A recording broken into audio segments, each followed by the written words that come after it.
Assalamualaikum warahmatullahi wabarakatuh. Berjumpa lagi dengan channel Madrasah. Dalam rangka menyambut Hari Amal Bakti Kemenak ke-74, Kantor Kementerian Agama Kabupaten Aceh Timur sukses menggelar bakti sosial ke masjid-masjid dan tempat umum dalam wilayah Kabupaten Aceh Timur, Sabtu 28 Desember 2019.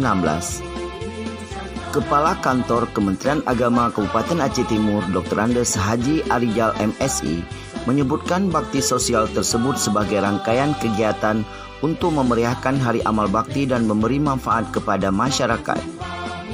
Melalui acara yang kita gelar, semoga menjadi wadah silaturahmi antara keluarga besar Kemenak Aceh Timur, membangun kebersamaan dan kekeluargaan, serta bersentuhan dan memberi manfaat kepada masyarakat, ujar Bapak Haji Arijal.